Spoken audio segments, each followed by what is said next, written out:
Vamos a estar ubicándonos en nuestra Biblia en el libro de Mateo. Mateo capítulo 9.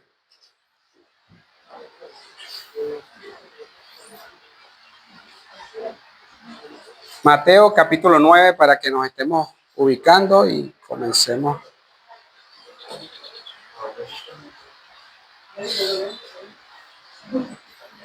Bueno, mis hermanos, comenzamos. Yo le doy la bienvenida hoy a los que vienen por primera vez y le doy la bienvenida a mis hermanos que siempre han estado con nosotros, que hoy es un día especial, hoy es un día que hemos dedicado para darle gloria y honra a nuestro Dios creador, aquel que nos dio su santa palabra para que nosotros viniéramos a la fe, y no solo a la fe, sino que también a la salvación. Hermano, vamos a estar en el libro de Mateo capítulo 9. Quiero comenzar con una historia, hermano. Así como ustedes están llegando a la iglesia por primera vez, y hay muchos que también llegaron, igual que yo, por primera vez, cuando yo llegué a esta iglesia, yo oí la historia de una hermana que se congregaba en esta iglesia, pero que lamentablemente ya no está con nosotros porque partió con el Señor. Llegando yo nuevo, escuchaba todas las cosas maravillosas que de ella se decían. Y es muy grato escuchar todo lo que se decía de ella, porque como ya me había enterado de que no estaba en el plano terrenal, sin embargo, trataba de imaginar su rostro, de imaginar quién era, y todo lo que yo escuchaba me era muy grato porque veía su amor, su compromiso, su entrega con la obra. Y cuando yo pensaba en todo eso, yo reflexionaba y yo me preguntaba dentro de mí mismo y decía, ¿quién irá a contar la historia nuestra? Es una pregunta muy interesante. ¿Quién irá a contar nuestra historia? Y pensando en eso dije, oye, qué grato sería que uno mismo pudiera contar su historia. Y pensando en eso yo decía, si me tocase contar mi historia, ¿cómo la contaría? ¿Sería fiel a lo que somos o simplemente haríamos un héroe de nuestro personaje?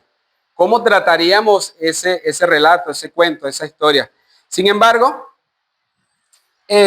pensando en eso, me conseguí con el libro de Mateo capítulo 9, versículo 9. Vamos allí un momentico y quiero que lean el título. ¿Qué dice el título de Mateo 9, 9? Dice, llamamiento de Mateo.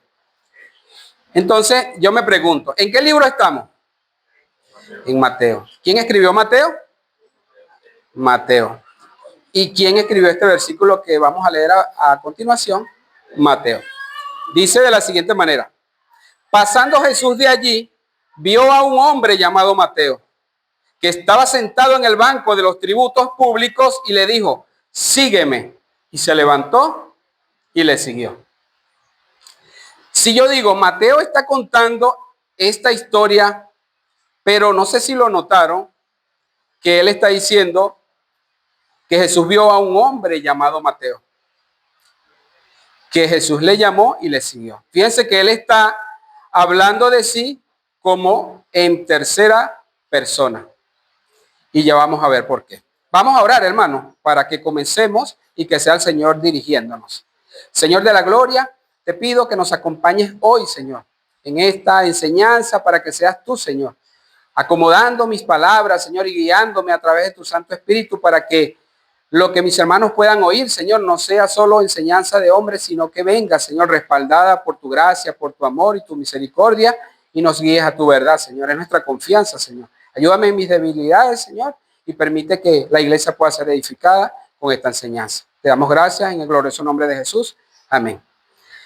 Curiosidad, hermano, que conseguí yo en este versículo. Yo decía, si Mateo está narrando este versículo y Mateo está contando esta historia, ¿por qué Mateo dice que estaba un hombre llamado Mateo? Estaba sentado en el banco de los tributos y Jesús le dijo, sígueme, y se levantó. Reflexionando y pensando sobre esto, yo dije, un momento, ¿Mateo está contando su historia o Mateo está narrando una porción, una intervención que tuvo dentro de la historia de otro? Y precisamente es esto. Mateo está relatando su corta participación, porque él estuvo allí siendo discípulo de Jesucristo. Y él está narrando su corta participación dentro de la historia, porque él está contando la historia de otro hombre y no de cualquier hombre. Está contando la historia del hombre más importante de toda la historia y de toda la existencia de la raza humana.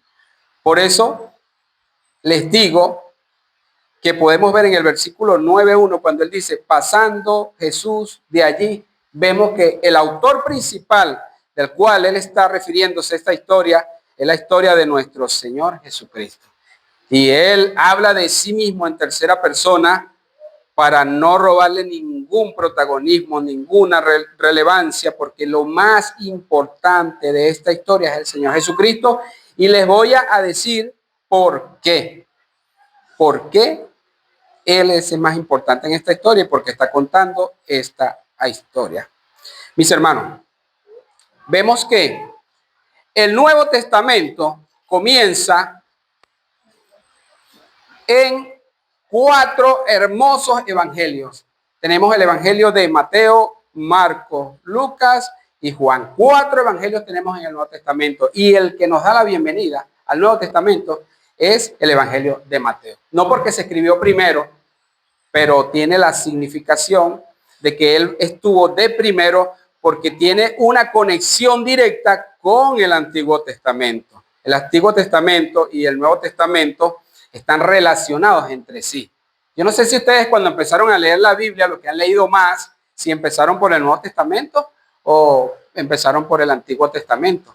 Cuando nosotros empezamos con el Nuevo Testamento, nosotros nos gozamos y es lo único que conocemos. Pero cuando empecemos a leer luego el Antiguo Testamento, nos damos cuenta que tiene una conexión tan profunda y tan exacta que uno se sorprende. Y eso nos llena de gozo, porque encaja, emboza en cada versículo y está respaldado. Por eso es Mateo específicamente. Ya les voy a decir por qué Mateo específicamente es el que nos da la bienvenida al Nuevo Testamento. Hermanos, esto se trata de una historia de amor, una historia de amor fraternal. Esta historia es muy, muy hermosa. ¿Por qué? Porque es una historia fraternal, porque se trata de un amor familiar. ¿Por qué familiar? Si nos vamos a Juan 1:11, podemos leer en el libro de Juan 1:11 lo que nos dice. Dice, a lo suyo vino y los suyos no le recibieron. ¿Quién vino a los suyos? Ya dijimos que estamos contando la historia de Jesucristo y los 4 evangelios nos están contando la misma historia, pero Mateo nos la está contando desde un punto de vista especial. ¿Quién vino a los suyos? El Señor Jesucristo. En Mateo, en Juan 1 lo podemos ver, que se está hablando de Jesucristo, el verbo que se hizo carne, y él vino a los suyos y los suyos no le recibieron. Pero ¿quiénes son los que no le recibieron? Su pueblo, su nación, sus hermanos, su estirpe, así como nosotros, hermanos, que descendemos de un solo hombre. Asimismo, ese hombre es Adán, la humanidad entera desciende de un solo hombre. Asimismo, el pueblo de Israel desciende de un hombre, el cual es Abraham, a cual Dios le apareció y le hizo la promesa, y lo vamos a ver en el transcurso de esta enseñanza. Entonces tenemos que una historia de amor, que a lo suyo vino y los suyos no le recibieron. Su pueblo esperaban a un Mesías, lo podemos ver en Lucas 3:15. Vamos a pasear un momentico por Lucas 3:15 para hacer lo mismo que hizo el apóstol Mateo. Él sustentaba todo lo que decía con la misma escritura.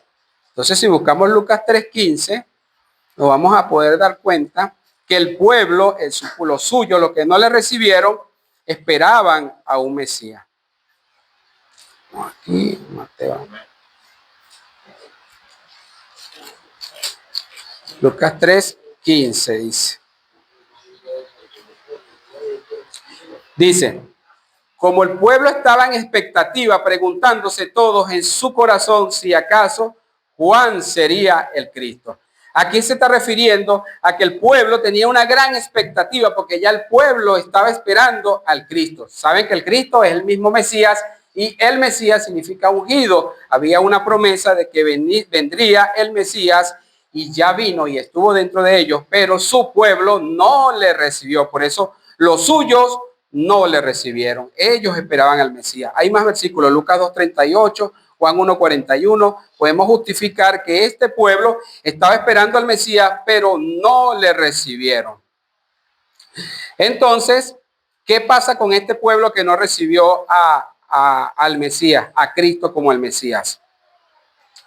Como Mateo, que anduvo con Cristo, discípulo de Cristo, estuvo con él, sufrió la misma batalla, evangelizó, tuvo toda su vida con Cristo en su ministerio, en el ministerio mientras que Cristo estuvo haciendo su trabajo. Él estuvo, conoció todo esto y simplemente al ser rechazado de Jesús como el Mesías, el apóstol Mateo preparó este majestual escrito que es su evangelio, el evangelio completo de Mateo. Lo podemos ver en Primera de Pedro 3:15, perdón.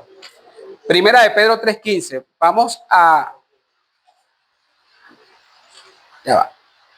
Primera de Pedro 3:15.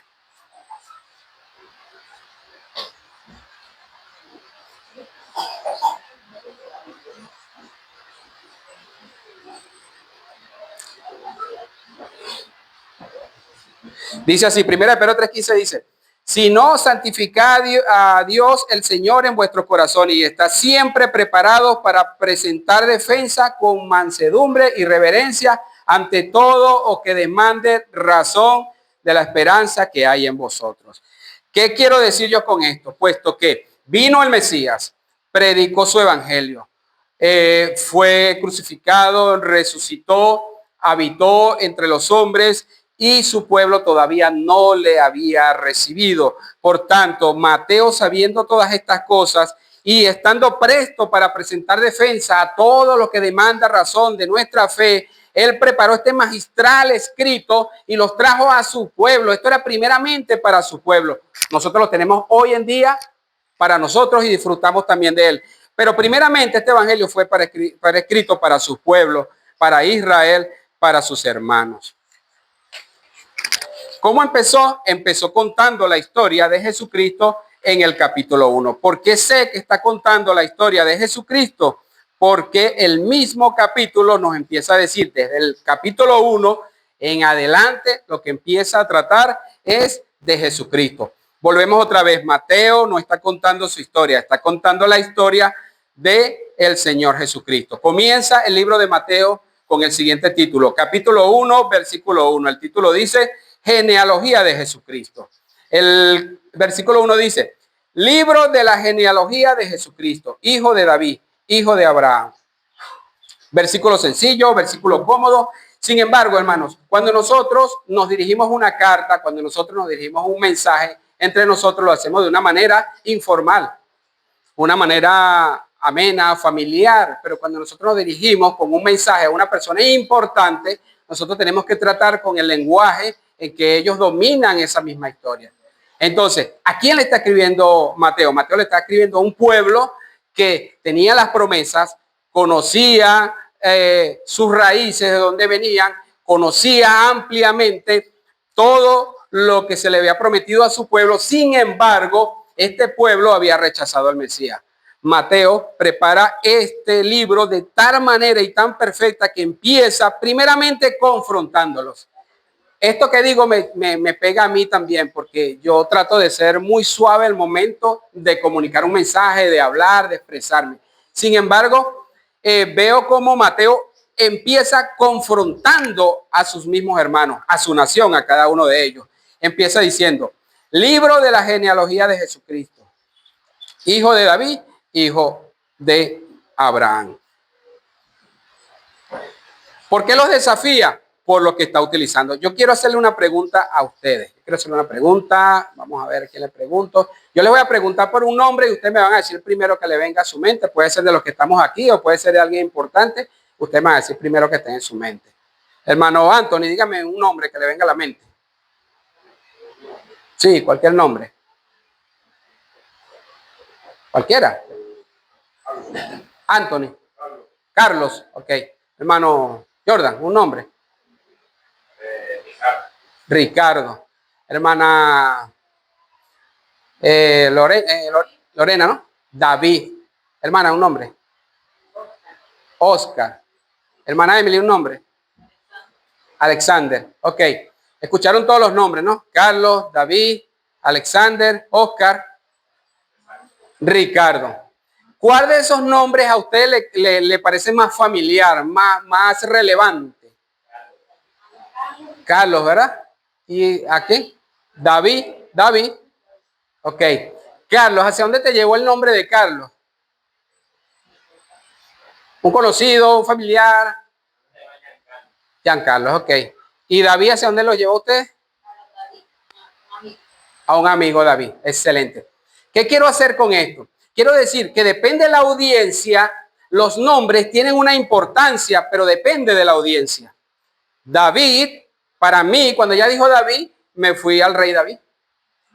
Pero cuando ella fue a su amigo, le trajo un recuerdo de su amigo. Así cada uno de nosotros cuando decimos un nombre. Pero ¿qué pasa? Mateo está hablando con una audiencia, Mateo está hablando con sus hermanos, Mateo está hablando con personas preparadas, con personas que se están oponiendo a él, que vienen a enfrentarlo.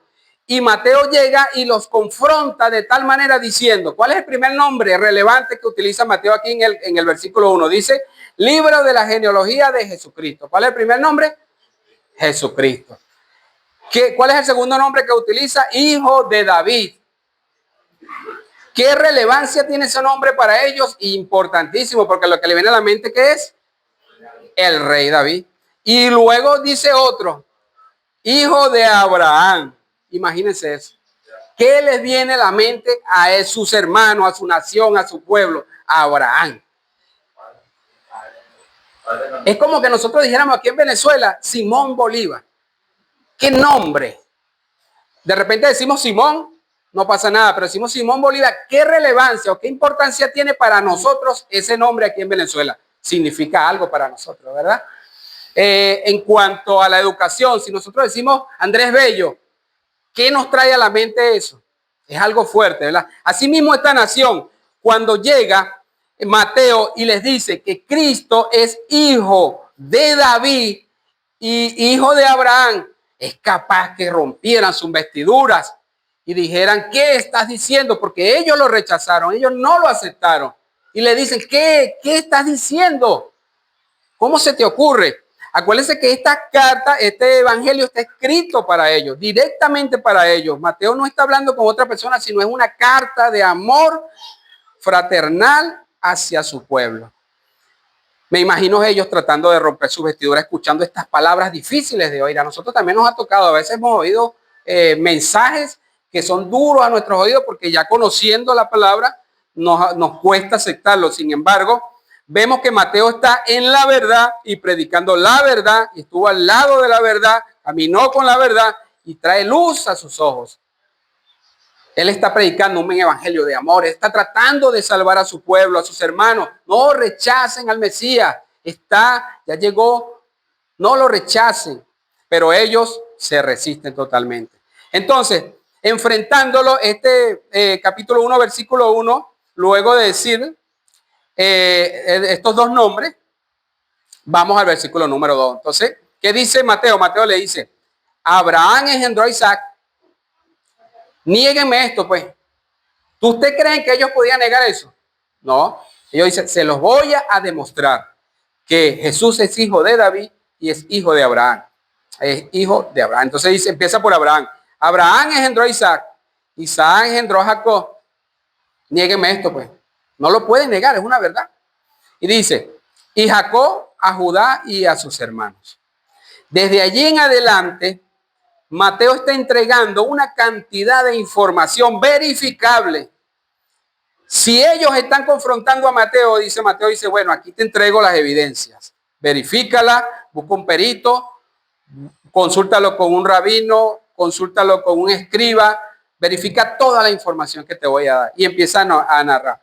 y a decirle algo que ellos conocen. Dice, Judá engendró a Tamar, a Fares, a Sara, Fares a Esrón, Esrón a Arán, Arán engendró a Aminadab, Aminadab a Naasón, Naasón a Salmón, Salmón engendró a Rahab, Rahab a Boz, Rahab a Boz, no, otra vez, Salmón engendró de Rahab a Boz, Boz engendró a Ruth, de Ruth a Obed y Obed a Isaí. Aquí llegamos en el punto importante. Isaí engendró al rey David. Esto es lo que le está diciendo Mateo a ellos. Verifiquen esto. Si esto fuese mentira, Mateo no se atrevería a entregarles estas evidencias. Tengan, aquí tienen. Verifiquen esto. Él se la está entregando. Verifiquen y vean si me equivoco, si es error. Y cuando dice Isaí engendró al rey David, es lo que está diciendo al principio, hijo de David.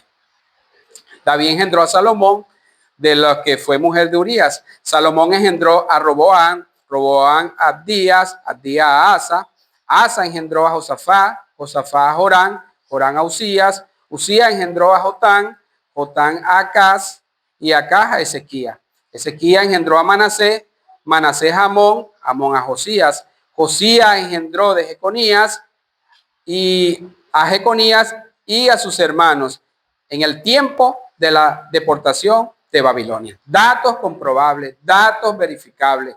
¿Por qué hasta la deportación de Babilonia? Tenemos un dato curioso aquí, que hasta la deportación de Babilonia es donde Israel queda sin rey. Llega el momento en que Israel queda sin rey. De aquí en adelante, del versículo 12 dice, después de la deportación de Babilonia, Jeconías engendró a Salatiel, Salatiel a Zorobabel, Zorobabel engendró a Abiú, Abiú a Eliaquín, Eliaquín a Azor, Azor engendró a Sadoc, Sadoc a Aquín y Aquín a Eliud, Eliud engendró a Eleazar, Eleazar a Matán, Matán a Jacob y Jacob engendró a José, marido de María, de la cual nació Jesús, llamado el Cristo. ¿Qué está haciendo Mateo aquí? Mateo está contando la historia de Jesucristo. ¿Y cómo inicia? Inicia desde el principio. ¿Cuál es el principio? El principio es la genealogía. ¿Qué podemos comparar nosotros esta genealogía con nuestra partida de nacimiento? Cuando ustedes leen la partida de nacimiento nuestra, ¿qué consiguen? Nuestro padre y nuestra madre. Pero es cortico. Y 2 testigos que vas a conseguir por allí que están verificando de que sí son verdaderamente nuestros padres. Pero vean esta partida de nacimiento. Esta es completa. Esto tiene no 2 testigos. Esta viene completa. Abuelo, tatarabuelo, una conexión comprobable. Y se las entrega directamente. ¿A quién? A los que dudan. A los que no creen en el Señor Jesús. Y le entrega completamente esta partida de nacimiento. Verifiquen pues, ustedes que no aceptan al Señor. Hermanos, venimos a predicarle, no es para destruirlo, es para salvación. Este es el Mesías. Ya dejen de esperar a otro. Ya llegó, ya está entre nosotros. Entonces, ¿qué vemos en el versículo 17? Dice, de manera que todas las generaciones desde Abraham hasta David son 14. Desde David hasta la deportación de Babilonia, 14. Y desde la deportación de Babilonia hasta Cristo, 14. ¿Qué importancia tiene este versículo? Bueno, vemos que de Abraham, de las generaciones desde Abraham hasta David, vemos como de un hombre que se le hizo una promesa, que en ti serán benditas todas las naciones, que tus descendientes serán como las estrellas de los cielos, como la arena del mar. Todas estas bendiciones, de un solo hombre, Dios llegó y hizo un reino, el reino de David. Por eso dice, desde Abraham hasta David son 14. Después dice, desde David hasta la deportación de Babilonia. ¿Por qué lo hace desde David hasta la deportación de Babilonia? Porque desde que David fue rey, la deportación a Babilonia fue cuando Israel quedó sin reino. Cuando ellos fueron destruidos, cuando fueron esclavizados. Sin embargo, aunque Zorobabel pudo venir y recoger su pueblo otra vez hasta Jerusalén, como gobernador de Judá, no fue rey. Entonces el pueblo de Dios volvió a quedar sin rey. ¿Y por qué dice? Desde David hasta la deportación a Babilonia, hace una pausa, pero después dice de la deportación de Babilonia hasta Cristo, 14. ¿Por qué lo dice hasta Cristo? porque Cristo es el Mesías ungido, el rey de Israel. Ya el pueblo no está sin rey, ya llegó su rey, pero ellos esperaban otro tipo del rey, al que estaban acostumbrados, al rey que ellos pidieron. Y sin embargo no se dieron cuenta. Por eso Mateo se está esforzando. ¿Por qué Mateo habla de 14 generaciones? Pues dice aquí, dice sí, generaciones. De manera que todas las generaciones, desde Abraham hasta David, son 14. Desde David hasta la deportación de Babilonia, 14. Y desde la deportación de Babilonia hasta Cristo son 14. ¿Por qué habla de 14? Porque este pueblo, en su lenguaje, en su cultura, en su conocimiento, ellos dominan algo que llaman gematría.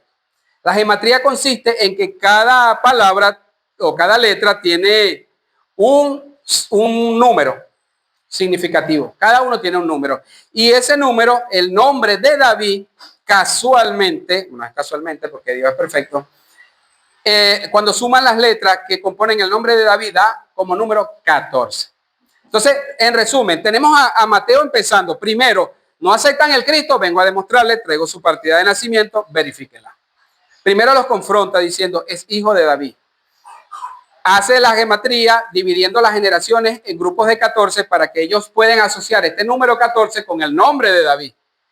¿Y esto qué significa? Que el Cristo es el rey. Pero hermanos, en el versículo 16 hay un problemita aquí que ellos pudieran saltar. Él dice, y Jacob engendró a José, marido de María. El versículo no dice, y Jacob engendró a José, y José engendró a Jesús. No lo dice. Y esto crea un gran problema para ellos. Porque esto le da motivo para que ellos sigan rechazando al Cristo. Sin embargo, Mateo, con toda intención, hizo esto con toda transparencia y se desplaza al versículo de 18 para explicar este nacimiento. Él tiene que explicar este nacimiento, porque si no, el versículo 16 queda insalvable. Entonces, él se salta al versículo 18 para explicar el nacimiento. No quiero que nos perdamos de la historia. Mateo está relatando la historia de Jesucristo. Los suyos no le recibieron. Él viene a hacer un evangelio para que su pueblo entienda y darle evidencias completas y plenas de que él sí es el Cristo, el Mesías, el que todos estaban esperando. Dado que el versículo 16 no nos dice que José engendró a Jesús, sin embargo, el versículo 18 viene a traer claridad. Bueno, entonces Jesús no tiene padre. El versículo 18 empieza el mismo Mateo diciéndole a sus hermanos, dice, el nacimiento de Jesucristo fue así. Estando desposada María, su madre, con José, antes que se juntase, se halló que había concebido del Espíritu Santo. Fuerte para ellos. Pero esto es verdad, hermano. Cuando hablamos la verdad, no podemos temer. Cuando Dios nos da su palabra y su verdad, nosotros tenemos que hablar verdad. Así no la entiendan, pero tenemos que hablar verdad. Él está diciendo, antes que se juntase, se halló que había concebido del Espíritu Santo. José, su marido, como era justo y no quería infamarla, quiso dejarla secretamente. Y pensando él en esto, he aquí, un ángel del Señor le apareció en sueño y le dijo, José, hijo de David, no temas recibir a María tu mujer, porque lo que en ella es engendrado del Espíritu Santo es. Hermanos, esto es una verdad. Esto hay que hablarlo, esto hay que decirlo. Él se lo está diciendo a sus hermanos. ¿Ustedes ven una incoherencia aquí? No, aquí está un milagro de Dios. Aquí está Dios obrando, aquí está Dios haciendo su obra. Este es el Mesías. Aquí está la explicación que ustedes no entienden. Por eso no lo pueden recibir. Más claro lo quieren. Aquí está, mira, diciendo así. Dice, como era justo, no quería infamarla, quiso dejarla secretamente. Y pensando en esto, he aquí un ángel del cielo se le apareció en sueño y le dijo, José, hijo de David. José, hijo de David. He aquí, está uniendo a David con José y está uniendo a José con María y con la paternidad que el Espíritu Santo con su santidad está logrando en su Mesías, en su ungido, en el Salvador del mundo. Entonces dice, y dará a luz un hijo y llamará su nombre Jesús, porque él salvará a su pueblo de sus pecados. He aquí el Salvador del mundo. Él salvará a su pueblo de sus pecados. Hermanos, esta salvación también se ha extendido para nosotros. Pero fíjense como dice, salvará a su pueblo. Los suyos vino, los suyos no le recibieron. Seguimos en el mismo tema. No nos podemos desviar desde allí. ¿Qué pasa? ¿Qué pasa con la paternidad de José, perdón? Aquí dice, una nota que traje, dice, en el derecho judío, la paternidad legal, en el caso de José, adopción de Jesús, otorgaba el 100% de los derechos de herencia y de linaje real. Al casarse y al nombrar al niño, le transmite legalidad, según el derecho judío. Y Mateo lo sabe, y Mateo lo está hablando, y Mateo lo está diciendo conscientemente. Total, nos dice, todo esto aconteció para que se cumpliese lo dicho por el Señor por medio del profeta cuando dijo, he aquí una virgen concebirá y dará a luz un hijo y llamará su nombre Emmanuel. Hermanos queridos, esta es una frase que van a conseguir constantemente en el libro de Mateo. Mateo utiliza esta frase diciendo, todo esto aconteció para que se cumpliese lo dicho por el Señor por medio de sus profetas. Él siempre va a apelar a los profetas. Él siempre va a recurrir al Antiguo Testamento. Él siempre va a soportar su afirmación con la escritura para ellos en el momento del Antiguo Testamento. Esto lo vamos a conseguir constantemente. ¿Por qué? Porque le está predicando a un pueblo que es resistente, que resiste, que no recibe al Mesías. Entonces, esto es algo muy común que vamos a ver. Dice el versículo 24. Despertando José del sueño, hizo como el ángel del Señor le había mandado y recibió a su mujer. Aquí hace una aclaratoria muy, muy importante. Dice, pero no la conoció hasta que dio a luz a un hijo, a su hijo primogénito, y le puso por nombre Jesús. Es importantísimo esto, hermano. Él está hablando a su pueblo, a sus hermanos, a su nación, y le está diciendo que no la conoció, no la tocó, la paternidad es divina, vino de parte del Espíritu Santo. He aquí un milagro de Dios, y esto es importantísimo para todos ellos. Hermanos, en este capítulo, cerrando el capítulo 1, vemos cómo esta carta viene con todo, con toda fuerza. ¿Para qué? Para demostrar que Cristo es el Mesías y que Cristo es el Salvador. Nosotros no salimos a la calle, mis hermanos, salimos a predicar todos los días. Nosotros en el trabajo predicamos, en el colegio predicamos todos los días, y mucha gente es resistente, no cree, no puede recibir la palabra. Sin embargo, miren todo el esfuerzo que hace Mateo. Hace un gran esfuerzo para salvar a sus hermanos. Es lo que nosotros hacemos. Nosotros no predicamos porque estamos en una iglesia. Nosotros no predicamos porque queremos llenar la congregación de miembros. Nosotros predicamos porque queremos salvar a las personas, que acepten al Señor y que vengan a su salvación. Lo mismo que está haciendo Mateo. Mateo está haciendo todo su esfuerzo para dar evidencia y querer salvar a sus hermanos. Hermano Naxon, ¿cómo estamos de tiempo? Quedan 10. Por eso quería que vieran esta enseñanza como una carta de amor, como una historia de amor fraternal. ¿Por qué una historia de amor fraternal? A los suyos vino y los suyos no le recibieron.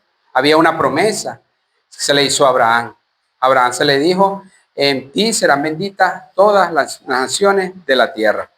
El Mesías venía para salvar a su pueblo, venía para salvar a su nación, pero ellos le rechazaron.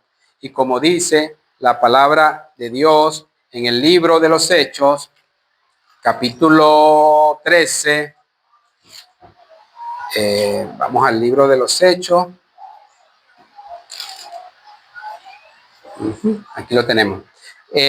Libro de los Hechos, capítulo 13, versículo 46, dice de la siguiente manera. Entonces Pablo y Bernabé, hablando con denuedo, dijeron, a vosotros la verdad era necesario que os hablase primero la palabra de Dios, mas puesto que lo desecháis y no os juzgáis dignos de la vida eterna, he aquí nos volvemos a los gentiles. Mis hermanos, este es el carácter y la personalidad de aquellos que no aceptan al Señor. Era necesario que se os hablase primero la palabra de Dios, mas puesto que la desecháis, ¿cuántos no rechazan la palabra de Dios? Y no os juzgáis digno de la vida eterna, y aquí nos volvemos a los gentiles. Su pueblo lo rechazó, no aceptaban al Mesías, por eso Mateo crea este evangelio para tratar de salvar a los suyos, los que no le recibieron, y hace este gran esfuerzo. Entonces, mis hermanos, ¿qué quiero decirle con esto? Que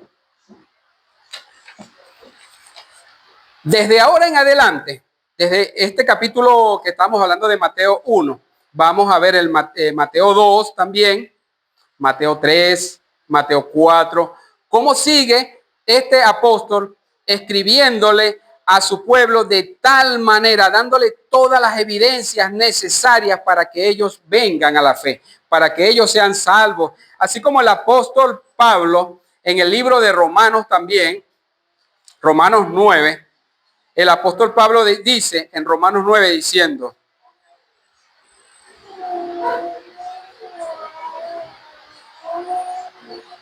dice el apóstol Pablo en Romanos 9:3 dice de la siguiente manera, dice así, el 2, Romanos 9:2 dice así, que tengo gran tristeza y continuo dolor en mi corazón, porque deseara yo mismo ser anatema, separado de Cristo, por amor a mis hermanos, los que son mis parientes según la carne, que son israelitas, de los cuales son la adopción, la gloria, el pacto, la promulgación de la ley, el culto y las promesas.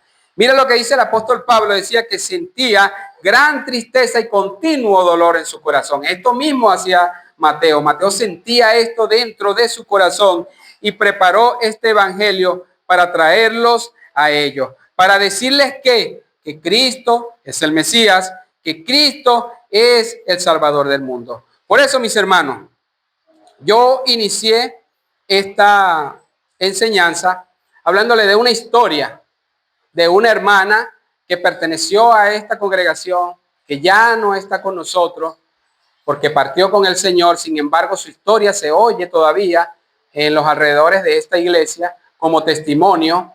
Y yo me preguntaba, ¿quién contará nuestra historia? Por eso hoy les pregunto a ustedes, ¿quién contará su historia? Pero algo quiero decirles.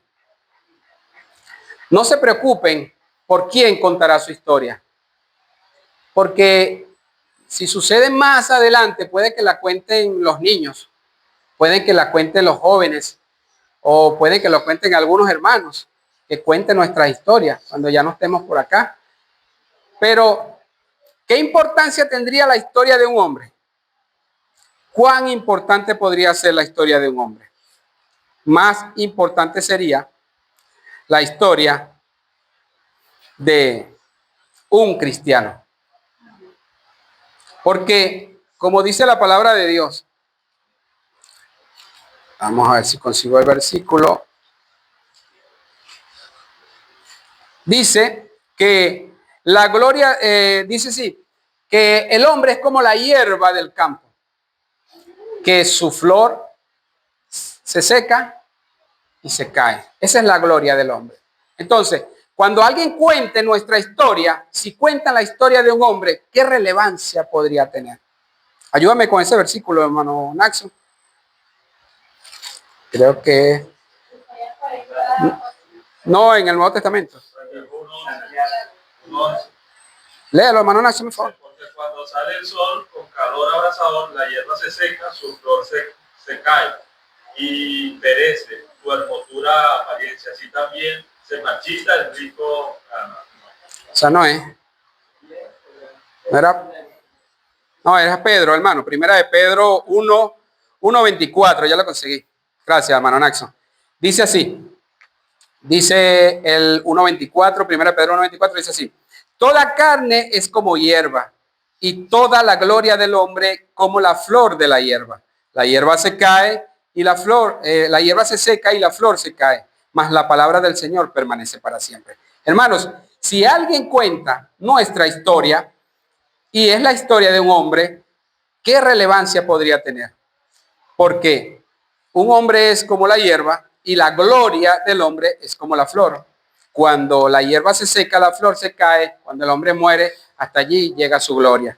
Sin embargo, el mismo versículo 25 nos dice, mas la palabra del Señor permanece para siempre. Asegurémonos que cuando se cuente nuestra historia, no se cuente la historia de un hombre más, que se cuente la historia de un cristiano, porque el cristiano posee la palabra del Señor y la palabra del Señor permanece para siempre. Y la palabra del Señor es vida, vida en abundancia, vida eterna. Hermanos, asegurémonos que la palabra del Señor permanezca en nosotros todos los días, en nuestras oraciones, en nuestras súplicas, en nuestras luchas, en nuestros ruegos, que la palabra de Dios permanezca en nosotros, que esté todos los días con nosotros, porque permanece para vida eterna. Aún, hermano, cuando nuestra hierba se seque, nuestra flor se caiga, nuestra gloria no será la nuestra, será la gloria del Señor Jesucristo y de su palabra, quien nos dará vida en aquel día en que seamos levantados para resurrección. Esta es nuestra esperanza, hermano. Esta es la fe que nosotros tenemos. Abríguenla en su corazón y recuerden que la palabra de Dios permanece para siempre. Ya con esto concluimos, hermano. Oremos. Padre Santo de la gloria, te doy gracias, Señor. Permite